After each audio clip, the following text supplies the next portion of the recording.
ప్రత్యేకమైనటువంటి యొక్క సమయంలో దేవుని యొక్క వాక్యమును మనం శ్రద్ధగా దేవుని మాటలు మనం విందాం. దేవుని బిడ్డలారా, మొదటి యోహాను పత్రిక 3వ అధ్యాయము మొదటి 2 వచనాలు మనం చదువుకుందాం. మనము దేవుని పిల్లలమని పిలువబడినట్లు తండ్రి మనకెట్టి ప్రేమను అనుగ్రహించిన చూడుడి. మనము దేవుని పిల్లలమే, ఈ హేతువు చేత లోకము మనలను ఎరగదు, ఏలయనగా అది ఆయనను ఎరగలేదు. ప్రియులారా, ఇప్పుడు మనము దేవుని పిల్లలమై ఉన్నాము. మనం ఇక ఏమవుతామో అది ఇంకా ప్రత్యక్షపరచబడలేదు, కానీ ఆయన ప్రత్యక్షమైనప్పుడు ఆయన ఉన్నట్లుగానే ఆయనను చూతుము గనక ఆయనను పోలి ఉందమని ఎరుగుదుము. హల్లెలూయా, గట్టిగా స్తోత్రం చెప్దామండి. హల్లెలూయా. దేవుని బిడ్డలారా, మనం చదివినటువంటి ఈ యొక్క లేఖన భాగంలో మనం చూడగలిగితే ఇక్కడ రాయబడి ఉంది. ఈ మొదటి యోహాను పత్రికలో 3వ అధ్యాయము మొదటి 2 వచనాల్లో రాయబడినటువంటి మాట, మనము దేవుని పిల్లలమని పిలవబడినట్లు. దేవునికి స్తోత్రం చెప్పండి, గట్టిగా చెప్పండి అమ్మా. ఏంటంట? దేవుని యొక్క వాక్యం ఏమని రాస్తుంది? మనము దేవుని పిల్లలమని పిలవబడినట్లుగా. పిలవబడాలంటే దేవునికి స్తోత్రం. దేవుని యొక్క వాక్యం మనము దేవుని కింద దాసులు అని చెప్పట్లేదు. హల్లెలూయా. ఈ లోక సంబంధమైన వ్యక్తులు అని చెప్పట్లేదు. దేవుని వాక్యం చెప్తుంది మనము దేవుని పిల్లలం. దేవుని పిల్లలుగా మనం పిలవబడ్డాం ఈ లోకంలో నుండి. మొదటి పేతురు 2వ అధ్యాయం 8వ వచనంలో రాయబడి ఉంటది. 9వ వచనంలో, ఏమండి, పాపములో నుండి, చీకటిలో నుండి ఆశ్చర్యకరమైన తన వెలుగులోనికి మనల్ని పిలుచుకున్నాడు దేవుడు. ఎందుకని? మనం దేవుని పిల్లలుగా ఉండాలని. దేవునికి స్తోత్రం చెప్పండి. మనం దేవుని యొక్క పిల్లలుగా ఉండాలని ప్రభు మనల్ని పిలుచుకున్నాడు. దేవుడు మనల్ని ఏర్పాటు చేసుకున్నాడు. అయితే ప్రియమైనటువంటి దేవుని బిడ్డలారా, ఈరోజు నాదొక చిన్న ప్రశ్న. ఏమండి, దేవుని బిడ్డలుగా పిలువబడ్డం అనేది పేరుకు మాత్రమేనా? దేవుని బిడ్డలుగా మనం ఎప్పుడు పిలువబడగలుగుతాం? దేవుని బిడ్డలు మనం పిలువబడాలంటే ఏం చేయాలి? హల్లెలూయా, స్తోత్రం చెప్పండి, గట్టిగా చెప్పండి. దేవుని బిడ్డలుగా పిలువబడాలనే ఆ ఆశ కలిగిన వారికి ఉన్నటువంటి క్వాలిఫికేషన్ ఏంటి? దేవుడు ఏం ఆశిస్తున్నాడు? అందరికీ దేవుని పిల్లలని ఆయన పేరు పెట్టడండి. రోడ్డు మీద పోయి వాళ్ళందరినీ నా పిల్లలే అంటావా? అంటావమ్మా? అన్నో. నీ పిల్లలుగా పిలువబడాలంటే వాడి క్వాలిఫికేషన్ ఉండాలి. నీ గర్భం నుంచి పుట్టినోడై ఉండాలా, నీ కుటుంబంలో పుట్టినోడై ఉండాలా. హల్లెలూయా. అలాగే దేవుని పిల్లలుగా పిలువబడడానికి కూడా ఏమండి, మనకి కొన్ని అర్హతలు ఉండాలి. హల్లెలూయా, ప్రభుకు స్తోత్రం చెప్పండి. హల్లెలూయా. ఏంటి అర్హతలు? దేవుని వాక్యం చాలా స్పష్టంగా చెప్పింది. ఎవరికి ఆయన పిల్లలు అని దేవుడు పేరు పెట్టాడు వాక్యంలో. ఈరోజు నువ్వు మందిరానికి వచ్చి కూర్చున్నంత మాత్రాన, నువ్వు బాప్తిసం తీసుకున్న మాత్రాన నువ్వు దేవుని పిల్లలుగా మార్చబడలేవు. ఈ లక్షణాలు నీలో కనబడకపోతే నీవు నేను దేవుని పిల్లలుగా పిలువబడ్డం అసాధ్యం. హల్లెలూయా. ఈరోజు మనం దేవుని పిల్లలంగా ఉంటే మన జీవితాలు ఎలా దీవించబడతాయో, దేవుని పిల్లలుగా ఉండాలంటే మనం ఎలా ఉండాలో కొన్ని విషయాలు నేను మీతో జ్ఞాపకం చేయాలని ఆశపడుతూ ఉన్నాను. మొదటిగా, క్వాలిఫికేషన్స్ కన్నా ముందుగా, దేవుని పిల్లలుగా పిలువబడ్డానికి కావలసిన అర్హతల కన్నా ముందుగా నువ్వు దేవుని పిల్లగా నువ్వు జీవిస్తే, దేవుని కుమారుడిగా కుమార్తెగా కనుక నువ్వు బ్రతకగలిగితే నీ జీవితంలో దేవుడు చేసే మేలులు ఎలా ఉంటాయి, దేవుని యొక్క ఆశీర్వాదాలు ఎలా ఉంటాయి, కొన్ని విషయాలు నేను మీకు జ్ఞాపకం చేయాలని ఆశపడుతున్నాను. మొట్టమొదటిగా దేవుని బిడ్డలారా, మార్కు సువార్త 7వ అధ్యాయము 27వ వచనాన్ని మనం ఒకసారి తీసి చదువుదాం. మార్కు సువార్త 7వ అధ్యాయం 27వ వచనం, ఆయన ఆమెను చూసి, పిల్లలు మొదట తృప్తి పొందవలెను, పిల్లల రొట్టె తీసుకొని కుక్క పిల్లలకు వేయుట యుక్తము కాదు అని. దేవునికి స్తోత్రం చెప్తామా? హల్లెలూయా. ఈ మార్కు సువార్త 7వ అధ్యాయం 27వ వచనంలో రాయబడినటువంటి సందర్భాన్ని నేను మీకు వివరిస్తున్నాను, జాగ్రత్తగా వినండి. ఒకనొక రోజున కనాను అనేటటువంటి ప్రాంతంలో యేసుక్రీస్తు వాక్యాన్ని ప్రకటిస్తూ ఉన్నప్పుడు, కనాను అనే ఆ ప్రాంతం నుంచి ఒక స్త్రీ వచ్చింది. ఒక స్త్రీ వచ్చి యేసు ప్రభు దగ్గరికి వచ్చి అడుగుతూ ఉంది, అయ్యా, నా కుమార్తె దెయ్యం పట్టి బాధపడుతూ ఉంది, నా కుమార్తెకి దెయ్యం పట్టింది, అయ్యా నువ్వు దయచేసి నా బిడ్డను విడిపించయ్యా అని ఆయన వెనకాల తిరుగుతూ ఉంది. కేకలు పెడతా ఉంది. దేవునికి స్తోత్రం చెప్పండి. ప్రియమైనటువంటి దేవుని బిడ్డలారా, ఇదే యొక్క వచనం మనకు మత్తయి సువార్త 15వ అధ్యాయము 26వ వచనంలో కూడా మనం చూడగలుగుతూ ఉంటాం. హల్లెలూయా. ఆ పారాగ్రాఫ్ మొదట్లో ఉంటదండి. మగదాను ప్రాంతాల్లో ప్రభు సువార్త ప్రకటిస్తూ ఉన్నప్పుడు కనాను స్త్రీ ఒకటి వచ్చి ఆయనను వేడుకుంటున్నటువంటి సందర్భం. ఆ సందర్భంలో ఎవరిని యేసు ప్రభు ఆమెను పట్టించుకోకుండా వెళ్ళిపోతూ ఉన్నాడు. యేసుక్రీస్తు ఆమెను కనీసం పట్టించుకోవట్లేదు. ఆమె వచ్చి కేకలు పెడతా ఉంది, ఆమె వచ్చి అరుస్తూ ఉంది, కానీ యేసు ప్రభు పట్టించుకోవట్లేదు. వెనకాల శిష్యులు అంటూ ఉన్నారు, అయ్యా ఆమెకి ఏం కావాలో చూసి పంపించరాదా, ఆమెకి ఏం కావాలో చూస్తే ఇక ఆమె మన వెంబడి రాదు కదా అన్నప్పుడు యేసు ప్రభు దగ్గరకు వచ్చి అడుగుతూ ఉంది. ఏమండి, యేసు ప్రభు అప్పుడు వారితో చెప్తూ ఉన్నారు. చెప్పినటువంటి వారు పక్కనైతే వారికి సమాధానం చెప్పకుండా ఆమె వైపు తిరిగి యేసు ప్రభు అన్నాడు, ఏమండి, నా పిల్లలకు పెట్టవలసిన రొట్టెని తీసి కుక్క పిల్లలకు వేయడం యుక్తమా? హల్లెలూయా. చూడండి, ఇక్కడ రాయబడినటువంటి మాట, ఆయన ఆమెను చూసి 27వ వచనం 7వ అధ్యాయం మార్కు సువార్త, ఆయన ఆమెను చూసి పిల్లలు మొదట తృప్తి పొందవలెను అంటే అర్థం ఏంటి? నీకు చెయ్యనని కాదు అర్థం, నీకు చేస్తాను, కానీ మొదట నా పిల్లలకు పెట్టుకోవాలా. స్తోత్రం చెప్పండి. అర్థమైందా? అర్థమవుతుందండి. మొదట నా పిల్లలకు పెట్టిన తర్వాతే బయట వాళ్ళకి పెడతా. నా పిల్లలకు మొదట నేను పెట్టకుండా నీకిమ్మంటే నేను ఎందుకు ఇస్తాను అంటున్నాడు ఆయన. అంటే దేవుని బిడ్డలారా, నిజమే, ఈ లోకంలో ఇప్పుడు నీవు ఎక్కడికో బజారుకు పోతావు, లేదంటే కనుక ఏమండి ఆ రోడ్డుకు వెళ్తావు, అక్కడి నుంచి వస్తా ఏదైనా కొన్ని స్వీట్స్ ఏదైనా ఫ్రూట్స్ తీసుకొస్తావు, మొదట ఎవరికి పెడతావు చెప్పండి? నీ పిల్లలకు పెట్టుకుంటావు, తర్వాత పక్కింటి వాళ్ళ పిల్లలు. నీ పిల్లలకు లేకుండా మొత్తం పంచి పెడతావా? మాట్లాడలేదు. పంచి పెడతావా? పంచి పెట్టావు కదా. హల్లెలూయా. నువ్వు దేవుని పిల్లలుగా నువ్వు గనక మారగలిగితే, దేవుని యొక్క పిల్లలుగా నువ్వు జీవించగలిగితే, ప్రభు మాట్లాడుతూ ఉన్నాడు. దేవుని బిడ్డలారా, ఇక్కడ వాక్యం చెప్తుంది, మొదటి ప్రాధాన్యత నీదే. దేవుడు మొట్టమొదటి ప్రాధాన్యత నీకే ఇస్తాడు. ఏం చేయాలన్నా మొదటి నీకే చేస్తాడు. హల్లెలూయా. ఎందుకో తెలుసా? నువ్వు ఆయన యొక్క కుమారుడుగా మారావు కాబట్టి, ఆయన యొక్క కుమారుడుగా నువ్వు జీవిస్తున్నావు కాబట్టి, ఆయన కుమార్తెగా నువ్వు జీవిస్తున్నావు కాబట్టి మొదటి ప్రయారిటీ నీదే. దేవునికి స్తోత్రం చెప్పండి. హల్లెలూయా. హల్లెలూయా. దేవుని బిడ్డలారా, లోకంలో ఎందరైనా ఉండొచ్చు, ఎంతమంది అయినా ప్రభు దగ్గరకు రావచ్చు, కానీ మొట్టమొదట నీకు ఇచ్చిన తర్వాతే వేరొకరికి. ఇది దేవుని యొక్క ఆశీర్వాదం మొదటిది. నువ్వు దేవుని యొక్క పిల్లలుగా పిలువబడితే నీకుండే మొదటి ఆశీర్వాదం అది. రెండవ ఆశీర్వాదం నేను మీకు జ్ఞాపకం చేస్తున్నాను. మత్తయి సువార్త 23వ అధ్యాయము 37వ వచనాన్ని మనం జ్ఞాపకం చేసుకుంటే అక్కడ రాయబడి ఉంటది, యెరూషలేమా యెరూషలేమా, ప్రవక్తలను చంపుచు నీ యొద్దకు పంపబడిన వారిని రాళ్లతో కొట్టుచు ఉండుదానా, కోడి తన పిల్లలను రెక్కల క్రిందికి ఎలాగూ చేర్చుకొనెనో అలాగే నేనును నీ పిల్లలను ఎన్నో మార్లు చేర్చుకొనవలనని ఉంటేను గాని మీరు వల్లకపోతిరి. దేవునికి స్తోత్రం చెప్పండి. హల్లెలూయా. దేవుని బిడ్డ వాక్యం చెప్తుందండి, కోడి తన పిల్లలను ఎక్కడ చేర్చుకుంటదంట? రెక్కల క్రింద చేర్చుకుంటది. ఎందుకని కాబట్టి పైన శత్రువు తిరుగుతూ ఉంటాడు. ఆకాశంలో కాకులు గాని గ్రద్దలు గాని ఆ పిల్లల కీడు చేసేవి తిరుగుతూ ఉన్నప్పుడు ఏదమ్మా జాగ్రత్తగా ఉన్నమ్మా. ప్రభుకి స్తోత్రం చెప్తామా. హల్లెలూయా. మీ దృష్టి మొత్తం దేవుని మీద, దేవుని సేవకుడి మీద ఉన్నప్పుడే మీరు ఏదైనా ఆశీర్వాదం వస్తుంది. మీరు మాట్లాడుకొని మీకు మీరు సైకిల్ చేసుకుంటుంటే వాక్యం దుష్టుడు వచ్చి ఎత్తుకుపోయాడని వాక్యంలో రాయబడి, చెప్పబడిన వాక్యం ఎక్కడ పడుతుంది? త్రోవ పక్కన పడుతుంది. ఏమండి, అర్థమైందా? అందుకే అందరిని నా వైపు తిరగమంటాను వాక్యం చెప్తుంది. ఎదురు కూర్చుంటే మీరు మీ ముఖాలు మీరు చూసుకుంటారు. అర్థమైందా? కాబట్టి నా వైపు తిరిగారు అనుకోండి, మీరు నా వైపు చూస్తారు. హల్లెలూయా. గట్టిగా స్తోత్రం చెప్పండి. ఏదో చెప్పుకున్నాము. హల్లెలూయా. దేవుని బిడ్డలారా, కోడి తన పిల్లలను రెక్కల కిందకి ఎందుకు చేర్చుకుంటదండి? పైన కాకులు తిరుగుతూ ఉంటాయి, గ్రద్దలు తిరుగుతూ ఉంటాయి, పిల్లలకు కీడు చేసి తిరుగుతూ ఉంటాయి. అలాంటి సమయంలో తన పిల్లలను రక్షించుకునే బాధ్యత కోడి తీసుకుంటది. హల్లెలూయా. తల్లి తీసుకుంటది. ఈ లోకంలో కూడా ఎవరిని నువ్వు దేవుని బిడ్డగా జీవించగలిగితే నీకు కీడు చేసేది ఏది నీ కళ్ళ ముందుకు వచ్చినా నిన్ను కాపాడగలిగిన బాధ్యత, నిన్ను తన రెక్కల కిందకి చేర్చుకోగలిగిన బాధ్యత ఆయన తీసుకుంటాడు. దేవునికి స్తోత్రం చెప్పండి, గట్టిగా చెప్పండి.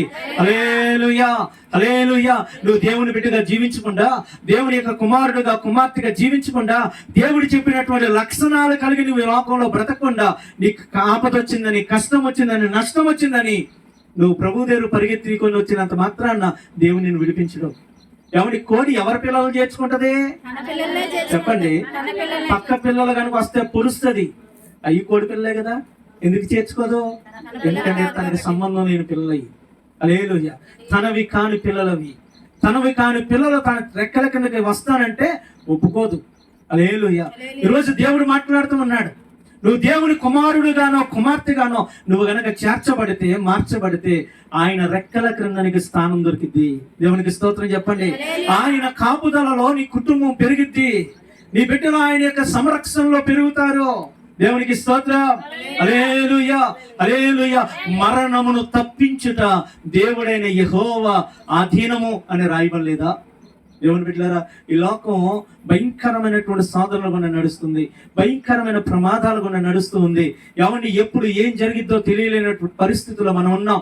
ఇలాంటి భయంకరమైన స్థితుల్లో నువ్వు దేవుని బిడ్డగా జీవించగలిగితే, ఏమండి, దేవుని రెక్కల క్రింద నేను కప్పి నేను కాపాడుకుంటూ నేను సురక్షితంగా కాపాడగలిగినటువంటి బాధ్యత, నిన్ను క్షేమంగా ఉంచగలిగిన బాధ్యత ఆయన తీసుకుంటానంటున్నాడు. దేవునికి స్తోత్రం. హల్లెలూయా. అయితే దేవుని బిడ్డలుగా మారాలంటే, దేవుని బిడ్డలుగా పిలువబడాలంటే ఎలా ఉండాలో నేను తర్వాత చెప్తాను. ఏమండి, తర్వాత చెప్తాను. ఆ లక్షణాలు నీలో ఉన్నాయో లేదో తర్వాత నువ్వు ఆలోచన చేసుకొని, ఒకవేళ లేకపోతే అట్లా మారడానికి నువ్వు ప్రయత్నం చేయి, అలా జీవించడానికి నువ్వు ప్రయత్నం చెయ్యి. దేవునికి స్తోత్రం. లూకా సువార్త 11వ అధ్యాయం 12వ వచనంలో మరొక మాట అక్కడ రాయబడి ఉంటుంది. లూకా సువార్త 11వ అధ్యాయము 12వ వచనాన్ని చూడండి. ఇక్కడ రాయబడినటువంటి మాటను చదువుతూ ఉన్నాను. కాబట్టి మీరు చెడ్డవారయ్యుండియో మీ పిల్లలకు మంచి ఈవులను ఇయ్యనెరిగి ఉండగా, పరలోకమందున్న తండ్రి తన అడుగు వారికి పరిశుద్ధాత్మను ఎంతో నిశ్చయముగా అనుగ్రహించును. మత్తయి సువార్తను కూడా మనం ఒకసారి చూద్దాం. మత్తయి సువార్త 7వ అధ్యాయంలో రాయబడినటువంటి మాటను కూడా మనం ఒకసారి జ్ఞాపకం చేసుకుందాం. దేవుని బిడ్డలారా, 7వ అధ్యాయం 9వ వచనం. మీలో ఏ మనుషుడైనను తన కుమారుడు తన రొట్టెను అడిగిన ఎడల వానికి రాతినిచ్చినా, చేపను అడిగిన ఎడల పామునిచ్చినా, మీరు చెడ్డవారయ్యుండియో మీ పిల్లలకు మంచి ఈవులను ఇయ్యనెరిగి ఉండగా, పరలోకమందున్న మీ తండ్రి తన అడుగు వారికి అంతకంటే ఎంతో నిశ్చయముగా మంచి ఈవులను ఇచ్చును. దేవునికి స్తోత్రం చెప్పండి. హల్లెలూయా. తండ్రి పిల్లలకు ఏమిస్తాడమ్మా? ఏమిస్తాడంట? మంచి ఈవులు. ఎంతో నిశ్చయముగా ఇస్తాడో. ఈ లోకంలో తండ్రే దేవుని బిడ్డలారా పిల్లలు వచ్చి కొంచెం గారాబం చేసి, కొంచెం అల్లరి చేసుకుంటూ, లేదా కొంచెం ఎవరిని కన్నీళ్లు పెట్టుకొని అడిగితే తండ్రి కాదంటాడా? చెప్పండి, కాదంటాడా? అంట కదా. ఏమండి, తన దగ్గర ఉన్నా లేకపోయినా చివరికి అదే ఉన్నా తెచ్చి వారి చేతిలో పెడతాడు కదా. ప్రభు అదే అంటున్నాడు. అరే, చెడ్డవారైన మీరే మీ పిల్లలకు ఎలాగ ఇవ్వాలనుకుంటే పరలోకపు తండ్రి తన పిల్లలకు ఇవ్వడం మాంతాడా? తన బిడ్డలకు మంచి ఈవులను ఇవ్వకుండా ఉంటాడా? వారు అక్కర కలిగిందయ్యా, నాకు ఈ అవసరం ఉందయ్యా అని అడిగితే ఆయన ఇవ్వడం మానేస్తాడా? దేవునికి స్తోత్రం చెప్పండి. దేవుడు అదే మాట్లాడుతున్నాడు బిడ్డలారా. ఈవులు అంటే వరాలు, గిఫ్ట్లు. హల్లెలూయా. అర్థమైందండి? ఈవులు అంటే అవసరమైన శ్రేష్టమైన గిఫ్ట్స్ అంట, ఆర్డినరీ కాదు. ఏమండి, కలిగిన వాటన్నిటిలో కన్నా శ్రేష్టమైనది. ప్రభుకు స్తోత్రం చెప్పండి. హల్లెలూయా, హల్లెలూయా. దేవుని వాక్యం చెప్తుందండి, నువ్వు దేవుని యొక్క కుమారుడుగా కుమార్తెగా నువ్వు కనుక జీవించగలిగితే శ్రేష్టమైన వాటిని ప్రభువు నీకు ఇస్తాడు. శ్రేష్టమైన వాటిని దేవుడు నీకు ఇస్తాడు. అంటే నువ్వు కోరుకునే దాంట్లో శ్రేష్టత ఉన్నా లేకపోయినా, విలువ ఉన్నా లేకపోయినా ఆయన నీకు విలువైనది ఇవ్వడానికి చూసే దేవుడు. ప్రభుకు స్తోత్రం చెప్పండి. హల్లెలూయా. నిన్న మొన్న రమేష్ అన్న నాతో ఫోన్లో మాట్లాడాడు. మాట్లాడినప్పుడు నేను చెప్తా ఉన్నాన్న, పూజ ఇంటి దగ్గర ఖాళీగా ఉండలేకపోతుంది, ఏదైనా జాబు చేసుకొచ్చి రమ్మంటే మా డాడీ చూస్తున్నాడు అన్న అన్నది. మరి ఎందుకన్నా ఇన్ని రోజులు అట్లా పెట్టావంటే అన్న అంటుండవు. ఏమన్నాడు తెలుసు? అన్న, నాకు మోబాద నిండా నాకు తెలిసిన బొచ్చుడు మంది ఉన్నారు, ఉద్యోగాలు బోల్డన్ ఉన్నాయి, కానీ నా కుమార్తె యొక్క స్థాయిని తగ్గించి అక్కడ పెట్టడం నాకు ఇష్టం లేదు. తన చదువు తగిన పొజిషన్లో పెడితే రేపొద్దున తను చెప్పుకోవడానికి బాగుంటుంది కదన్నా, ఎక్కడ పడితే అక్కడ పెట్టడం నాకు ఇష్టం లేదన్నా అన్నాడు. అరే, ఈ లోకంలో ఒక మనిషే తన పిల్లల యొక్క స్థాయిని పెంచాలని చూసినప్పుడు దేవుడు పెంచకుండా ఉంటాడా? దేవుడు నీ స్థాయి తగ్గిస్తాడా? దేవుడు నీ జీవితంలో దేవుని బిడ్డ ఎవరి పనికిరాని వాటిని నీకు ఇస్తాడనుకున్నావా? లేదు. నువ్వు దేవుని బిడ్డగా మారు చూడు, దేవుని బిడ్డగా నువ్వు జీవించి చూడు, దేవుడు చెప్పినట్టు ఈ లోకంలో బ్రతికి చూడు. ఆయన శ్రేష్టమైన ఈవులు నీకు ఇచ్చే దేవుడు. మొదటిదేమో మొట్టమొదటి ప్రాధాన్యత నీకు ఇస్తాడండి. ఎంతమంది చుట్టూ ఉన్న మొదటి ప్రాధాన్యత నీదే. దేవుని బిడ్డలారా, ఈ మాట చెప్తున్నప్పుడు నాకు ఒక చిన్న ఎగ్జాంపుల్ జ్ఞాపకం వస్తూ ఉంది, జాగ్రత్తగా వినండి. ఏమండి, ఒకనొక రోజున ఇంగ్లాండ్ దేశానికి సంబంధించినటువంటి అప్పట్లో ఇంగ్లాండ్ దేశాన్ని రాజులు పరిపాలించే వాళ్ళు. ఎలిజబెత్ రాణి కూడా ఇంగ్లాండ్ దేశాన్ని పరిపాలన చేసింది. హల్లెలూయా. అలాంటి సమయంలో దేవుని బిడ్డ బయట చాలా మంది క్యూలో ఉన్నారంట. ఏమండి, వారి యొక్క అపాయింట్మెంట్ ఆర్డర్ కొరకు వారిని పిలుస్తారని బయట చాలా మంది నిలబడి ఉన్నారు. ఈలోపు ఒక చిన్న పిల్లాడు మురికి బట్టలతో, జాగ్రత్తగా వినాల, మురికి బట్టలతో, బట్టల నిండా కూడా మురికి ఉందంట. మురికి బట్టలతో ఒక బాల్ చేతితో పట్టుకొని, ఫుట్బాల్ చేతితో పట్టుకొని దేవుని బిడ్డలారా లోనికి వస్తా ఉన్నాడు. ఎవరి పిల్లాడు వెళ్తుంటే ఎవరు ఆపలేదంట.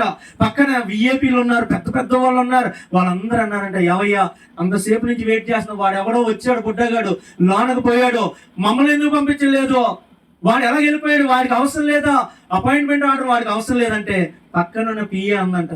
ఎవరు తెలుసా? వాడికి అవసరం లేదండి, వాడు కుమారుడు, ఆ రాజు కొడుకు. వాడు ఎప్పుడైనా వస్తాడు, ఎప్పుడైనా పోతాడు. అధికారం వాడికి ఉంది. ఆయన్ని కలవాలంటే ఎంతమంది విఐపీలు ఉన్నా మొదటి ప్రాధాన్యత తన పిల్లలకి ఇస్తాడు నా రాజు అని చెప్పిందంట. స్తోత్రం చెప్పండి, గట్టిగా చెప్పండి. దేవుని బిడ్డ, దేవుడు కూడా నువ్వు దేవుని బిడ్డగా మార్చబడితే ఎంతమంది ఉన్నతమైన వ్యక్తులు ప్రభువు దగ్గరకు వచ్చినా ఆయన పిల్లలకి మొదటి ప్రాధాన్యత దక్కింది. ఆయన పిల్లలని ఆయన మొదట చేర్చుకుంటాడు. నీకు ఎలాంటి పర్మిషన్స్ అవసరం లేదు, రిస్ట్రిక్షన్స్ లేవు, నీకో కండిషన్స్ లేవు. నీకో ఆయన బిడ్డగా నువ్వు వచ్చి ఆయన ఒడిలో కూర్చోవచ్చు, ఆయనను హక్ చేసుకోవచ్చు, ఆయనతో నువ్వు జీవించవచ్చు. హల్లెలూయా. రెండవది, ఆయన పిల్లలకు మాత్రమే ఆయన రెక్కల క్రింద కాపుదల దొరుకుతుంది. ఆయన పిల్లలకు మాత్రమే ఆయన ఇచ్చే ప్రొటెక్షన్ దొరుకుతుంది. హల్లెలూయా. గట్టిగా స్తోత్రం చెప్పండి. శత్రువు దగ్గరికి రాకుండా ఆయన కాపాడుకోగలుగుతాడు. మూడవది, దేవుని బిడ్డలారా, శ్రేష్టమైన ఈవులు ఈ లోకంలో ఉన్న అన్నిటికన్నా విలువైనవి తన పిల్లల కొరకు తండ్రి ఏర్పాటు చేశాడు. అందుకే కీర్తన గ్రంథం 31వ కీర్తనలో అంటా ఉంటాడు, 18-19 వచనంలో, ఆయన యందు భయభక్తులు కలిగిన వారి ఎడల ఆయన దాచి ఉంచిన మేలు ఎంతో గొప్పది అని ఉంటుంది. స్తోత్రం చెప్పండి, గట్టిగా చెప్పండి. నువ్వు దేవుని యందు భయము భక్తి కలిగి ఆయన బిడ్డగా నువ్వు కనుక జీవించగలిగితే నీ కొరకు దాచి ఉంచిన మేలు, నీకు ఇవ్వదలిచిన మేలు శ్రేష్టమైనది. హల్లెలూయా. చూడండి, యాకోబు రాసినటువంటి పత్రికలో ఒక మాట రాయబడి ఉంటది. 1వ అధ్యాయం 17వ వచనంలో అక్కడ రాస్తూ ఏమండి భక్తుడు మాట్లాడుతూ ఉంటాడు. ఏమండి 16వ వచనం చదివితే మోసపోకడి అని మొదలు పెడతాడు. హల్లెలూయా. 17వ అధ్యాయంలో ఏమని మొదలు పెడుతున్నాడమ్మా? మోసపోకుడి అన్నాడా లేదా? అట్లా అండి అమ్మా. 17వ వచనంలో ఏమన్నాడు? మోసపోకండి. శ్రేష్టమైన ప్రతి ఈవియు సంపూర్ణమైన ప్రతి వరమును పరసంబంధమైనదై జ్యోతిర్మయుడగు తండ్రి యొద్ద నుండి వచ్చును. స్తోత్రం చెప్పండి.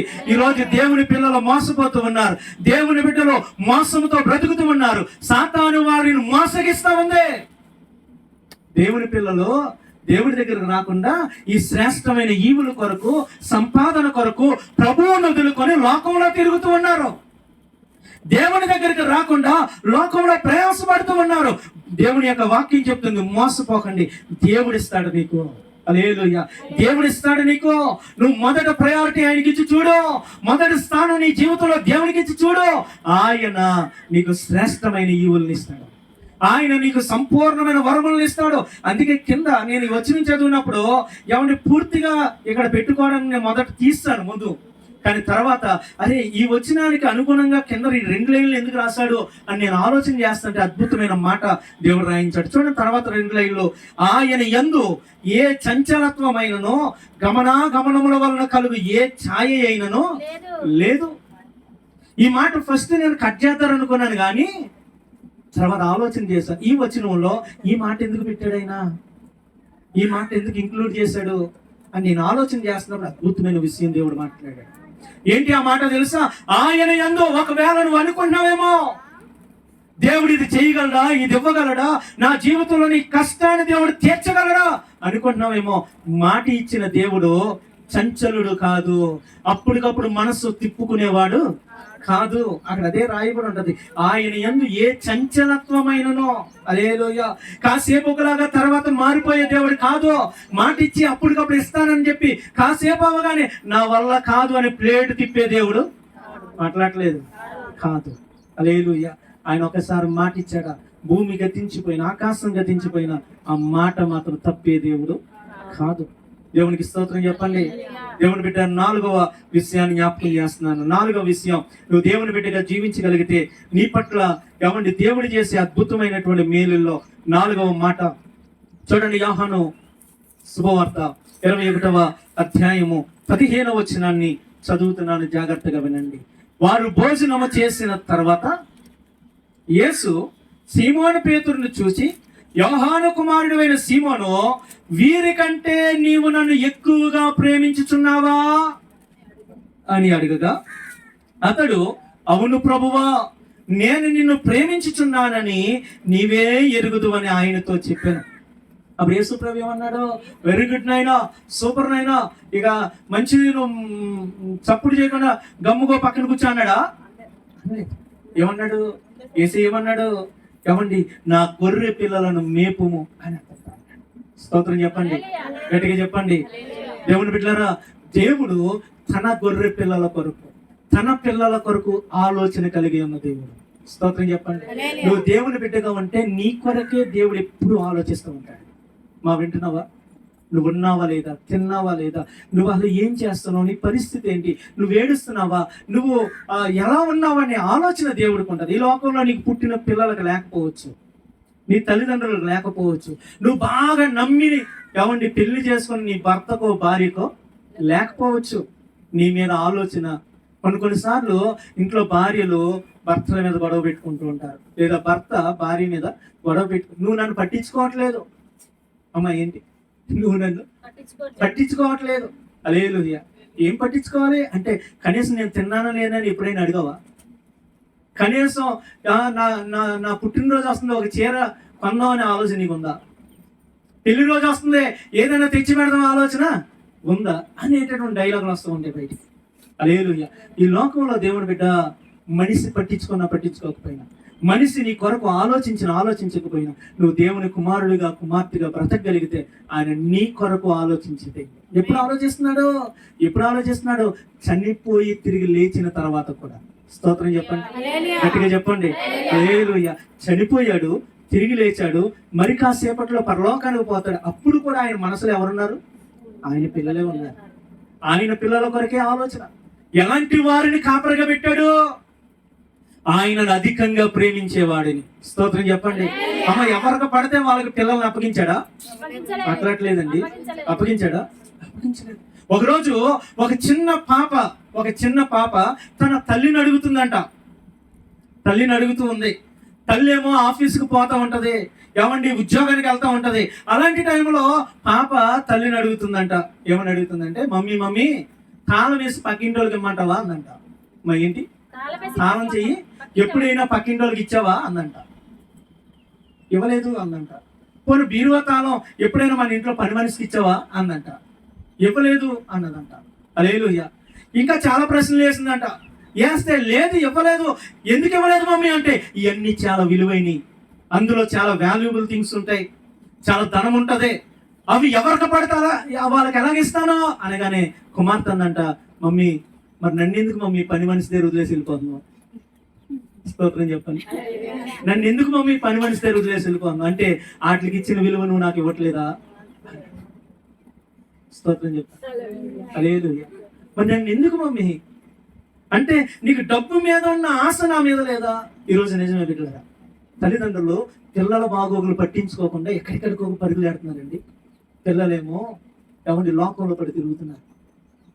లోకంలో తాగుబోతులు అవుతున్నారు, తిరుగుబోతులు అవుతున్నారు. లోకంలో భయంకరమైన జీవితాలు బ్రతుకుతుంటే తల్లిదండ్రులు వెళ్ళి ఏం చేస్తున్నారు? ఆ తల్లి ఏమన్నా తెలుసా? అమ్మా నీకోసమే కదమ్మా నేను సంపాదిస్తుంటా అందంట. ఎవరు? తల్లి. నీ దగ్గర కూర్చుంటే పువ్వు ఎలా వస్తుందమ్మా? నీకోసమే కదా నేను ఆఫీసుకు పోతుందా అందంట. హల్లెలూయా. దేవుని బిడ్డ, నేటి సమాజంలో తల్లిదండ్రులు కూడా ఇదే అంటున్నారు, నీ కొరకే కదా, నా పిల్లల కొరకే నేను వెళ్తున్నాను, నా పిల్లల కొరకే నా ప్రయాసం అంటున్నారు. కానీ మరి పిల్లల జీవితాలు ఆగమైపోతున్నాయి. నీ డబ్బుతో నువ్వు మార్చగలవా? ₹1,00,000 ఈ తాగుడు మాంతాడేమో చూడు, 10 లక్షలు ఖర్చు పెట్టు, పోయిన కిడ్నీలు బాగవుతాయేమో చూడు. కావండి, ఒక ₹1,00,00,000 ఇచ్చి వాడు బ్రతుకు మార్చడానికి ప్రయత్నం చేయి, మారిద్దా? మాట్లాడండి, మారదు బిడ్డ. ఈ లోకంలో తల్లిదండ్రులుగా నీవు నేను పిల్లల పట్ల శ్రద్ధ తీసుకోవాలి. ఎందుకంటే మన తండ్రి మన మీద ఆలోచన కలిగి ఉన్నాడు, మన దేవుడు మన మీద ఆలోచన కలిగి ఉన్నాడు. హల్లెలూయా. ఏంటి ఆలోచన? నా పిల్లలను నన్ను ఎక్కువ ప్రేమించిన వాళ్ళకే నేను అప్పగించాలని. ఈరోజు సంఘాన్ని దేవుడు నాకు ఎందుకు అప్పగించాడు? నేను దేవుని ప్రేమించేవాడిని. హల్లెలూయా, హల్లెలూయా. అందుకే ఎక్కడో ఉన్న నన్ను దేవుడు పిలుచుకొచ్చి, అరే నీ అప్పులు, నీ ఇల్లు, నీ సమస్తం తర్వాత అక్కడ నా పిల్లలు ఏడుస్తున్నాడు 2 సంవత్సరాల నుంచి, పదాన్ని దేవుడు పట్టుకొచ్చాడు. స్తోత్రం చెప్పండి, గట్టిగా చెప్పండి. హల్లెలూయా. దేవుని బిడ్డలారా, ఈరోజు ప్రభు మనతో మాట్లాడుతున్నాడండి. నువ్వు దేవుని బిడ్డగా జీవించగలిగితే దేవుడు నీ పట్ల ఆలోచన కలిగిన వాడిగా ఉంటాడు. నీ కొరకు ఆలోచించేవాడు ఆయనే. ఈ లోకంలో ఎవరున్నారండి? నువ్వు తిన్నవా లేదని ఆలోచించగలిగిన వాళ్ళు ఎవరున్నారండి?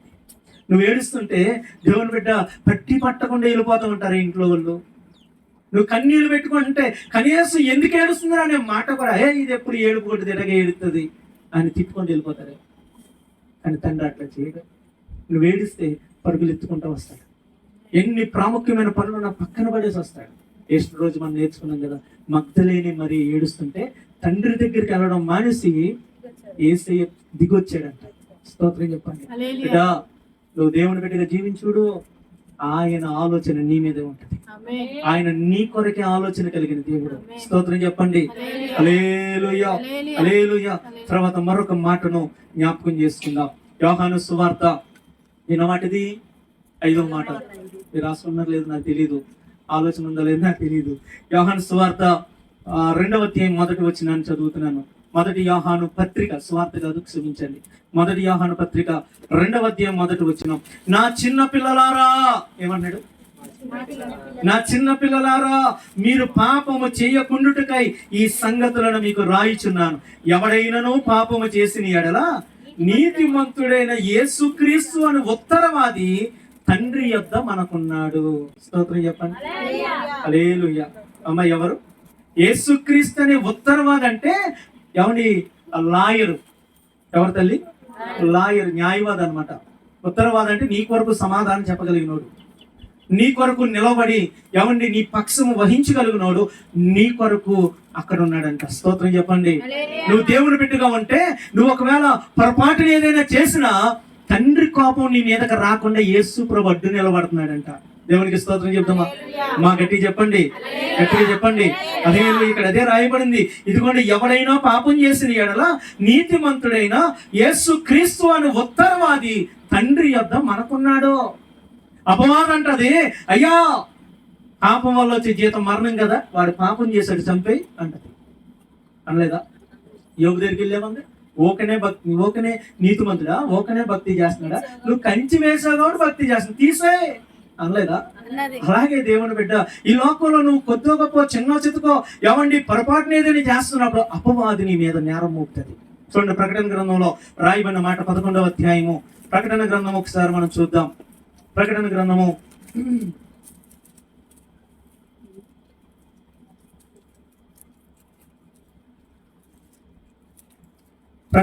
12వ అధ్యాయం చూడండి. ప్రకటన గ్రంథము 12వ అధ్యాయము 10వ వచనం. మరియు ఒక గొప్ప స్వరము పరలోకమందు ఎలాగు చెప్పుట వింటిని, రాత్రింబగళ్ళు మన దేవుని ఎదుట మన సహోదరుల మీద నేరం మోపువాడన అపవాది పడద్రోయబడి ఉన్నాడు. హల్లెలూయా. అపవాది ఏం చేస్తాడంట తల్లి? ఏం చేయబడ్డాడంట లేదు, ఏం చేస్తాడంట? మన మీద, మన సహోదరుల మీద తండ్రి ఎదుట, దేవుని ఎదుట నేరాలు మోపుతాడు. అయ్యా, ఆమె అది చేసింది తెలుసా? రెచ్చగొడుతుంటాడు అనమాట. అప్పుడు యేసు ప్రభు అంటాడు అడ్డు నిలబడి, ప్రభా ఆ పాపం కొరకు నేను రక్తం చిందించానయ్యా, ఆమె కొరకు నేను ప్రాణం పెట్టానయ్యా, అయ్యా ఆమె నా రక్తం అయ్యా, నా ప్రాణమయ్యా. స్తోత్రం చెప్పండి, గట్టి చెప్పండి. హల్లెలూయా. ఏమండి, తండ్రి విపరీతమైన కోపంతో వచ్చినప్పుడు తల్లి అంటది, పట్టగా ఎంగి చచ్చిపోతాడు, చాలు అయ్యా, వదిలేయ్యా, పర్లేదులే, వదిలే, ఏం కాదులే, మారతాంలే, హల్లెలూయా అడ్డుపడతా ఉంటది. ఇక్కడ యేసయ్య తల్లి పోస్ట్ తీసుకుంటున్నాడు, తల్లి స్థానం తీసుకుంటున్నాడు. యేసయ్య న్యాయవాది స్థానం తీసుకున్నాడు. న్యాయవాది ఏం చేస్తాడు కోర్టులో? అయ్యా, నా నా నా క్లయింట్ నిరపరాధం నిరూపించుకోవడం నాకు కొంచెం సమయం మాట్లాడలేదండి. హత్య చేసి వస్తాడు, 10 మందిని చంపినోడే, ఆ బోన్లో నిలబడ్డాడు. మరి లాయర్ ఏం చేస్తాడమ్మా? ఏమండి, వాదిస్తానంటాడు. ఎలాగైనా బయటికి తీసుకురావాలా, ఎట్టయినా బయటికి తీసుకురావాలా. ఈ లోకంలో న్యాయవాది వల్ల కాకపోవచ్చు అమ్మా, నీ కొరకు నా కొరకు ఒక న్యాయవాది ఉన్నాడు తండ్రి దగ్గర.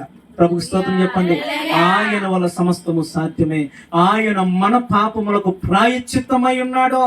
అంటే నీవు నేను చేసినటువంటి తప్పుకి, అయ్యా అతని తప్పు నా మీద మోపయ్యా, ఆ నింద నేను భరిస్తాను, ఆ శాపం నేను భరిస్తాను, ఆ శిక్ష నాకై అతను విడిపించయ్యని నీ కొరకు నా కొరకు వాదించే న్యాయవాదిగా ఆయన పరలోకంలో ఉన్నాడు. నువ్వు ఆయన పిల్లలవైతే, నువ్వు ఆయన బిడ్డవైతే. స్తోత్రం చెప్పండి, గట్టిగా చెప్పండి హల్లెలూయా. 6వ మాటను నేను మీకు జ్ఞాపకం చేస్తున్నాను. చూడండి, రోమీయులకు రాసిన పత్రిక 8వ అధ్యాయం 17వ వచనం. రోమపత్రిక 8వ అధ్యాయం 17వ వచనములో, మనము పిల్లలమైతే వారసులము, ఆ దేవుని వారసులము. ప్రభుకు స్తోత్రం చెప్పండి. అమ్మయింది. మనము పిల్లలమైతే ఎవరమంట? వారసులం, దేవుని వారసులం. ప్రభుకు స్తోత్రం, గట్టిగా చెప్పండి హల్లెలూయా. ఈ లోకంలో ఒక మనిషికి వారసులుగా నువ్వు ఉన్నావనుకోండి, ఈరోజు 2-3 ఆడపిల్లలు పుట్టగానే మళ్ళా 4వ కానుపు కోసం ఎందుకు ఉంచుతున్నారు? వారసుల కోసం. ఎందుకండి? వారసుడు ఏం చేస్తాడు చెప్పండి? ఏం చేస్తాడు? వంశాన్ని నిలవబెడతాడు, ఇంటి పేరు మోస్తాడు. ఆడపిల్ల మోసిద్దా? పోయి ఎవరో ఇంటి పేరు పెట్టుకొని ఆళ్ళకి పిల్లలని అంటది. స్తోత్రం చెప్పండి హల్లెలూయా. మగబ్బాయి ఏం చేస్తాడు? ఇంటి పేరు మోస్తాడు, ఇంటి పేరు నిలవబెడతాడు. అంత మాత్రమే కాదు, వారసత్వం అంటే అది మాత్రమే కాదు, తండ్రి ఆస్తి మీద సమస్త హక్కులు వారసుడికే చెల్లుతాయి. హల్లెలూయా. స్తోత్రం చెప్పండి, గట్టిగా చెప్పండి. దేవుని బిడ్డలారా, అయితే ఈ లోకంలో మీ అమ్మ నాన్నకు వారసుడు అయితే నీకు అప్పులు మిగులుతాయి, ఆస్తులు మిగలవు. స్తోత్రం చెప్పండి, గట్టిగా చెప్పండి హల్లెలూయా. అప్పులు మిగులుతాయి, తెప్పలు వస్తాయి. హల్లెలూయా. ఫలానోడు కొడుక అని నీ యొక్క విలువకి తగ్గొచ్చేమో. ఏమండి? హల్లెలూయా. జీవనయ్య గారని ఒక దైవజనుడు ఉన్నాడు. ఆయన దీన మనసు అనే వాక్యం చెప్తూ ఏమండి ఈ మాట చెప్పాడు, ఈ సాక్ష్యం చెప్పాడు. వాళ్ళ తాతకి 5 భార్యలు అంట. ఎంతమంది? ఆయన చెప్పాడండి, 5 భార్యలు. ఎక్కడికి పోయినా మొట్టమొదటి ఏమని అడిగేవారు? ఎరా ఎవరబ్బాయిరా అనేవారంట. తండ్రి పేరు చెప్పువాడంట. తాత పేరు అడిగితే నువ్వు మా నాన్న పేరు అడుగునా చెప్పినా, మా తాత పేరు మాత్రం నన్ను అడగొద్దనేవాడంట. స్తోత్రం చెప్పండి. అదే ఏమడిగండ్రా నేను, తాత పేరే కదా అంటే, ఇక పెద్దయినా నీకు గౌరవం ఇచ్చిన, నువ్వు గౌరవం నిలబెట్టుకో, నన్ను మాత్రం మా తాత పేరు అడిగితే పోగదు, మరొకసారి చెప్తున్నానని అక్కడి నుంచి వచ్చేవాడంట. హల్లెలూయా. ఏమండి ఆయన అంటాడు, ఆయనకి ఎందుకు చెప్పలేదో నేను ఇప్పుడు మీకు చెప్తానని ఆ ప్రసంగంలో చెప్పుకుంటూ అంటాడు, మా తాతకి 5 భార్యలు, మా తాతకి 5 భార్యలు. ఒకవేళ నేను పలానోడు మనవన్నంటే నాకు కూడా 5 భార్యలు అనుకుంటారేమోనని బైబిల్ చెప్పుకోండి కాదు అన్నాడంట. స్తోత్రం చెప్పండి హల్లెలూయా. నిజమే, ఈ లోకంలో వారసత్వంగా మనం మోసేది ఏంటంటే తల్లిదండ్రుల యొక్క ఆస్తులతో పాటు చెడ్డ పేరు కూడా మనం మోస్తాం. ఏమండి? తండ్రి నువ్వు ఎంత నీతిగా బతికినా పలానోడు కొడుకుని రానిటోడికి ఒక రకమైనటువంటి గిల్టీ ఫీలింగ్, ఒక రకమైన చిన్న చూపు సమాజంలో వస్తూ ఉంటది. దేవుడు అంటున్నాడు, నువ్వు దేవుని బిడ్డగా ఉంటే దేవుని యొక్క వారసత్వం నీ మీదకి వస్తుంది. హల్లెలూయా. దేవుడు కలిగిన అన్ని దేవుడు నీ జీవితంలో నీకు ఇస్తాడు. ఆయన ఉన్నతమైన దేవుడు, గొప్ప దేవుడు, శక్తిమంతుడు, సర్వోన్నతుడు, సమస్తాన్ని సృజించిన వాడు. ఆ యొక్క ఉన్నతమైన ఆశీర్వాదం నీవు పొందాలంటే నువ్వు ఆయన బిడ్డగా ఉండాల్సిందే. ఆ వారసత్వం నీకు రావాలంటే నువ్వు ఆయన యొక్క కుమారుడుగా, కుమార్తెగా ఈ లోకంలో జీవించాల్సిందే. ఏమండి? లూకాసు వార్త 5వ అధ్యాయంలో 31, 32 వచనాలు కనుక మనం చదివితే అక్కడ రాయబడి ఉంటది, దేవుని బిడ్డలారా, తప్పిపోయిన కుమారుడు కోసం రాస్తారు. లూకాసు వార్త 15వ అధ్యాయము 31, 32 వచనాలు. స్తోత్రం చెప్పండి, గట్టి చెప్పండి. లూకాసు వార్త 15వ అధ్యాయము 31వ వచనం, 30వ వచనం, 31వ వచనం, 30, 31.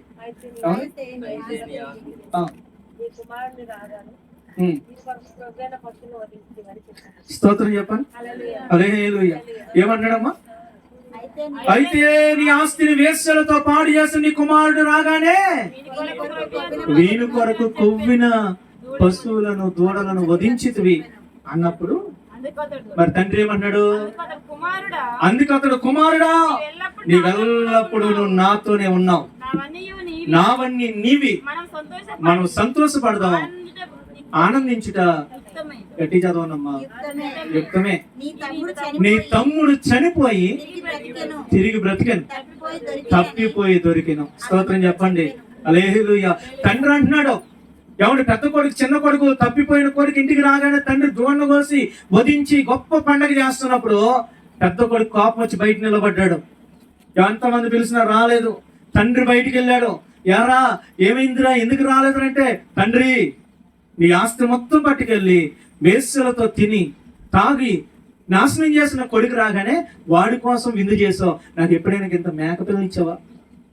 ఇంత మేక పిల్లిచ్చి పండుగ చేసుకోరన్నావా? లేదే. ఇక నిన్ను నేను ఎలా నమ్మాలి అన్నప్పుడు తండ్రి అంటున్నాడు, నా కుమారుడా, నా అన్నీ నీయే. స్తోత్రం చెప్పండి. ఎందుకంటే నువ్వు ఎల్లప్పుడూ నాతోనే ఉన్నావు, అన్ని సమయాల్లో నాతోనే ఉన్నావు, కాబట్టి నాదంతా నీదే అన్నాడు. ప్రభుకి స్తోత్రం చెప్పండి. నిజమే దేవుని బిడ్డలారా, నువ్వు దేవుని యొక్క కుమారుడుగా కుమార్తెగా దేవునితో నువ్వు బ్రతకగలిగితే సమస్తం నీదే. ఈ లోకపు తండ్రి నీకు వారసత్వం ఇవ్వకపోవచ్చు, కానీ పరలోకపు తండ్రి నీకు వారసత్వాన్ని ఇస్తాడు. ఆమేన్ చెప్పండి, గట్టిగా చెప్పండి. హల్లెలూయా, హల్లెలూయా. మొన్న పగడాల ప్రవీణ్ గారు ఏమండి వాక్యం వింటా ఉన్నప్పుడు ఆయన మన దేశంలో ఉన్నటువంటి అనేకమైన చట్టాలను ఏమండి క్రైస్తవులు మిషనరీలు వచ్చి ఎలా మార్చారో చెప్పుకుంటూ ఒక చట్టం కోసం చెప్పాడు. ఆడపిల్లలకు ఆస్తి హక్కు అనేది క్రైస్తవ మిషనరీలు వచ్చిన తర్వాత ఇచ్చారంట. స్తోత్రం చెప్పండి. అమ్మా వింటున్నారా? ఆడపిల్లలకి ఆస్తి హక్కు. ఒకప్పుడు ఆస్తి హక్కు లేదు. వాళ్ళు వచ్చి ఏమండి కోర్టులో ఫిల్ చేసి, ఇదిగో ఆడపిల్లలకు ఆస్తి హక్కు అనేది ఉండాలి, తండ్రి ఆస్తి మీద వారికి కూడా భాగం ఉండాలి అని క్రైస్తవ మిషనరీలు వచ్చిన తర్వాత ఆస్తి హక్కు వచ్చింది. శూద్రులకి ఆస్తి హక్కు వచ్చింది, అంటే తక్కువ జాతులకు ఆస్తి హక్కు వచ్చింది. ఒకప్పుడు లేదు. కానీ దేవుని వాక్యం ఎరిగిన వారు దాంట్లో కొరకు పోరాడిచ్చారు. ఒరే, దేవుని వాక్యం ఎరిగినోడే నీకు ఆస్తి హక్కు ఇస్తే మరి దేవాది దేవుడు ఇవ్వడం మానేస్తాడా? దేవాది దేవుడు నీకు వారసత్వాన్ని ఇవ్వడం మానేస్తాడా? ఆయన అంటున్నాడు, నువ్వు ఆయన పిల్లవైతే, ఆయన కుమారుడు అయితే నువ్వు వారసుడివి. దేవునికి స్తోత్రం చెప్పండి. హల్లెలూయా, హల్లెలూయా. మరొక మాటను నేను మీకు జ్ఞాపకం చేస్తున్నాను. చూడండి, 6వ విషయాన్ని జ్ఞాపకం చేస్తున్నాను. మొదటి యోహాను పత్రిక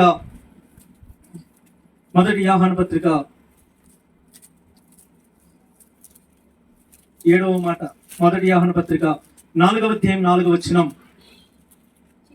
చిన్న పిల్లలారా, మీరు దేవుని సంబంధులు, మీలో ఉన్నవాడు లోకములో ఉన్నవాడి కంటే గొప్పవాడు కనుక మీరు వారిని జయించి ఉన్నారు. దేవునికి స్తోత్రం. గట్టిగా చెప్పండి. హల్లెలూయా. వాక్యం చెప్తుంది, చిన్న పిల్లలారా, మీరు దేవుని సంబంధులు, మీరు దేవుని పిల్లలు కాబట్టి మీరు లోకంలో అందరిని జయించినటువంటి శక్తివంతుడు నీలో ఉన్నాడు కనుక మీరు బలవంతులు అంటున్నాడు. స్తోత్రం చెప్పండి, గట్టిగా చెప్పండి. నిజమే దేవుని బిడ్డలారా, నువ్వు దేవుని బిడ్డగా ఉంటే యేసయ్య నీలో ఉంటాడు. అమ్మాయి ఎక్కడ ఉంటాడు? చెప్పండి. ఇక రేపు నుంచి నువ్వు బైబిల్ తలకింద పెట్టుకునే పని ఏమి ఉండదు. ఇక అర్థమైందా? ఏమండి, మెల్లో సిలువ వేసుకునే పని ఉండదు, ఇంటి బయట సిలువలు వేసుకునే పని అంతకన్నా ఉండదు. హల్లెలూయా. ఎందుకు? ఆయనే నీలోకి వచ్చేస్తానంటున్నాడు, ఆయనే నీలో ఉంటానంటున్నాడు. ఎప్పుడు? నువ్వు దేవుని బిడ్డగా జీవించినప్పుడు, దేవుని కుమారుడుగానో కుమార్తెగానో నువ్వు బ్రతికినప్పుడు. ప్రభు స్తోత్రం చెప్పండి. ఆయన నీలో ఉంటాడండి, ఆయన నీలో ఉంటాడు. కస్తూరి జింక అనే పేరు ఎప్పుడైనా విన్నారా? కస్తూరి జింక కాబట్టి విన్నారా? వినలేదా? హల్లెలూయా. దేవుని బిడ్డలారా, ఆ జింక జీవితకాలం అంతా వెతికిద్దంట. ఏమండి, ఒక పరిమళం దాని ముక్కుకి బాగా వాసన వస్తూ ఉంటుందంట. బాగా వాసన వస్తా ఉంటే దాని కొరకు తన జీవితం అంతా వెతికిద్దంట. తిరిగి ఒకనొక రోజు ఒక ఏటగాడి చేతికి చిక్కిద్దంట. హల్లెలూయా.